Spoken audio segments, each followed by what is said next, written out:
Viewers, welcome to my channel. నేను వీరవలి. ముందుగా అందరికీ దీపావళి శుభాకాంక్షలు. నేను ఈరోజు ఈ చిన్న వ్లాగ్లో మా ఇంట్లో దీపావళి ఎలా జరుపుకున్నానో మీ అందరికీ చూపించాలనుకుంటున్నాను. యాక్చువల్గా మేమైతే దీపావళి ఎప్పుడూ కూడా బొందలగడ్డలో చేసుకుంటాం. అంటే మా అత్తగారి సైడ్ వాళ్ళందరికీ బొందలగడ్డలో చేసుకునే ఆయన బయటి ఉందన్నమాట. సో ఆ విశేషాలు ఏంటో నేను అలాగే ఇంట్లో బొమ్మల కొలువ కూడా పెట్టాను. సో అవి ఎలా ఉన్నాయో మీ అందరికీ చూపించాలనుకుంటున్నాను. సో ఈ చిన్న వ్లాగ్లో మీరు చూసేయండి. So let's get started.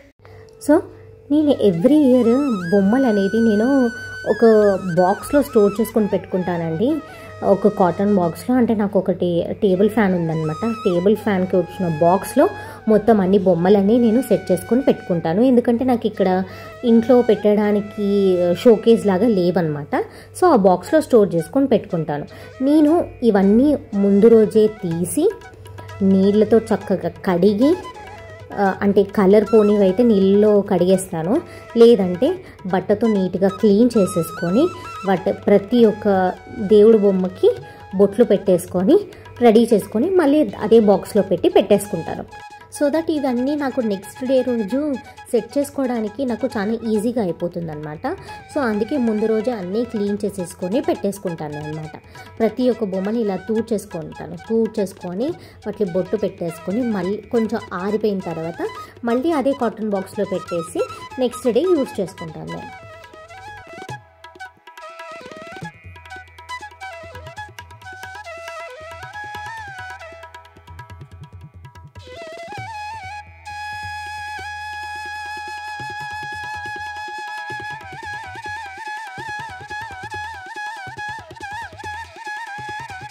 So ఇవ్వండి నా దగ్గర ఉన్న బొమ్మలన్నీ. దీంట్లో ఏవైనా పెట్టేటప్పుడు కానీ తీసేటప్పుడు కానీ ఏవైనా విరిగినట్టు అవుతే ఆ బొమ్మలు అనేది తీసేస్తాను అనమాట. ఎందుకంటే విరిగిన బొమ్మలు పెట్టుకోవద్దని అంటారు కదా. సో ఏమైనా కొంచెం డ్యామేజ్ అయినవి మొత్తం తీసేసి వేరే బాగా మంచిగా ఉన్న బొమ్మలనే తీసుకొని క్లీన్ చేసుకొని పెట్టుకుంటాను. సో నా దగ్గర ఉన్నది లక్ష్మీదేవి బొమ్మ కూడా. నా దగ్గర ఇది 3 years నుంచి ఇదే బొమ్మ పెడుతున్నాను. కృష్ణుడి బొమ్మ వేరేది ఉండేదండి, కానీ అది కొంచెం విరిగిపోయిందనేసి అది తీసేసి ఈ కృష్ణుడి బొమ్మ మాత్రం నేను లాస్ట్ ఇయర్ దసరా టైంలో తీసుకున్నాను. సో అది ఇంకా ఈ లక్ష్మీదేవి బొమ్మ కూడా 2 అవే పెడతాను. లక్ష్మీదేవి బొమ్మ అయితే 3 years నుంచి సేమ్ అది. ఏదైనా డ్యామేజ్ అయితే చేంజ్ చేస్తాను, కానీ లేకపోతే మాత్రం లక్ష్మీదేవి బొమ్మ మాత్రం అదే పెడతాను ఎవ్రీ ఇయర్. ఇవ్వండి నేను ఈ ఇయర్ తీసుకున్న కొత్త బొమ్మలు. ఇప్పుడు ఇవి సెట్ చేయడానికి నేను ఇక్కడ నా దగ్గర చిన్న చిన్న టేబుల్స్ లాంటివి లేవు. సో పెద్దగా ఉన్నావు కాబట్టి ఆ పెద్ద టేబుల్ ఒకటి, 2 టీపాయిలు, ఒకటి ప్లాస్టిక్ దుండి, ఒకటి గ్లాస్ది. దానిపైన నాకు టీవీకి వచ్చిన బాక్స్ని సెట్ చేసేసుకొని ఇలా శారీని మొత్తం హాఫ్లోకి ఫోల్డ్ చేసేసి దానికి కూడా సెట్ చేసుకుంటున్నాను. సో చూడండి ఇప్పుడు నాకు ఒక 3 steps లాగా వచ్చేసింది అనమాట. సో ఇలా నేను 3 steps సెట్ చేసేసుకున్న తర్వాత వెనకాల బ్యాక్డ్రాప్ కోసం నేను ఒక క్లాత్తో వేసేసి ఇప్పుడు దానిపైన నేను ఒక పీట పెట్టేసుకొని దాన్ని కూడా బ్లౌజ్ పీస్తోని కవర్ చేస్తున్నాను. ఇక్కడ నేను వెనకాల వేసినవన్నీ నేను చేతితో చేసిన క్లాత్ గార్లాండ్స్ అండి. ఇక్కడ నేను పీట ఎందుకు వేసి పెడుతున్నానంటే లక్ష్మీదేవి దాని మీద పెడతాను. ఎందుకంటే కృష్ణుడు అనేది లక్ష్మీదేవి బొమ్మ కంటే కూడా హైట్ ఉందన్నమాట. సో అది సెట్ చేసేసుకున్న తర్వాత ఇలా ఆర్టిఫిషియల్ ఫ్లవర్స్లో స్టెప్స్ పైన సెట్ చేసేసుకొని నెక్స్ట్ ఫస్ట్ దొంతులతో స్టార్ట్ చేసేసి అన్నీ సెట్ చేసేసుకుంటాను. దొంతులు, బొమ్మలు అవన్నీ సెట్ చేసేసుకుంటాను అనమాట. ప్రతి ఇయర్ కూడా ఒకటి కొత్త దొంతులు అనేది తీసుకొస్తామండి. ఆ పాత ఉన్న దొంతులతో పాటు ఈ కొత్త దొంతులకు కూడా యాడ్ చేసి పెట్టేస్తాను. సో ఇక్కడ మా హస్బెండ్ అన్నీ అందిస్తూ ఉంటే నేను అన్నీ సెట్ చేస్తున్నాను. ఇద్దరం కలిసి ఇలా బొమ్మలన్నీ సెట్ చేసేసుకుంటున్నాం.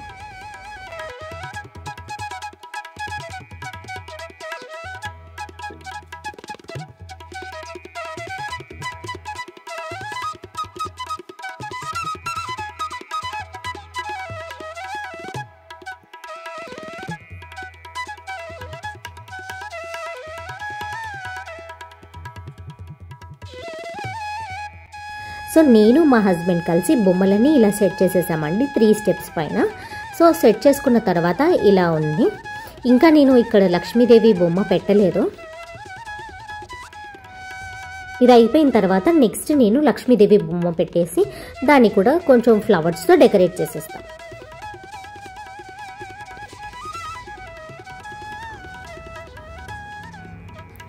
సో ఇక్కడ లక్ష్మీదేవి బొమ్మ కూడా పెట్టేసుకొని స్టెప్స్ పైన ఈ మురమురాలు ఉంటాయి కదండి, అవి ఇంకా ఫ్లవర్స్తో జల్లేసుకుంటున్నాను మొత్తం బంతి పూలతోని. అన్నీ రెడీ చేసుకొని సెట్ చేసుకొని నేను రెడీ చేసి వచ్చే వరకు 6:30 అయిపోయిందండి ఎట్లాగో. సో ఇప్పుడు 6:30 6:45కి పూజ నేను స్టార్ట్ చేసేసాను.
సో ఇంట్లో అయితే లక్ష్మీ పూజ ఇలా అయిపోయిందనమాట.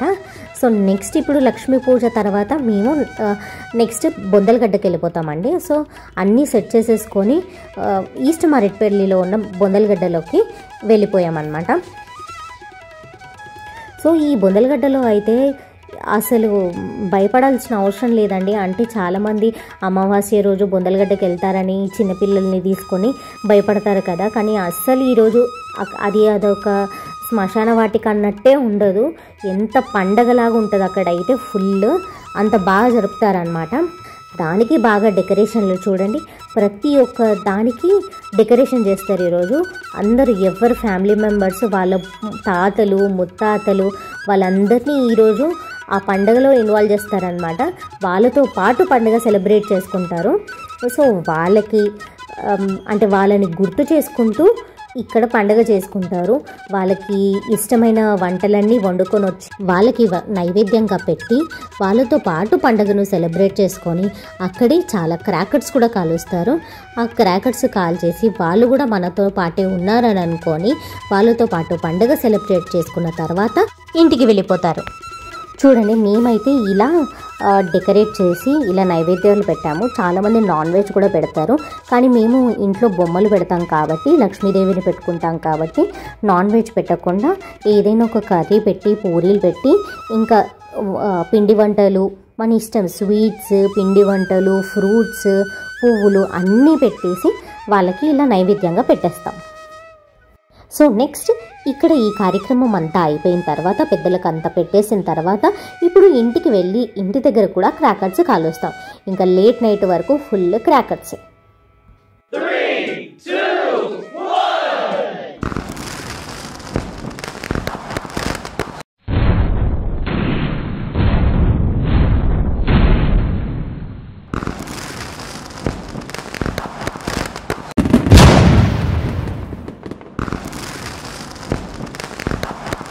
సో ఈ క్రాకర్స్ హడావిడి అంతా అయిపోయిన తర్వాత next photos, family photos, single photos, couple photos. అప్పటికే చూడండి మా పాప ముఖమంతా మాడిపోయింది, అప్పటికే 12 అయిపోయిందనమాట.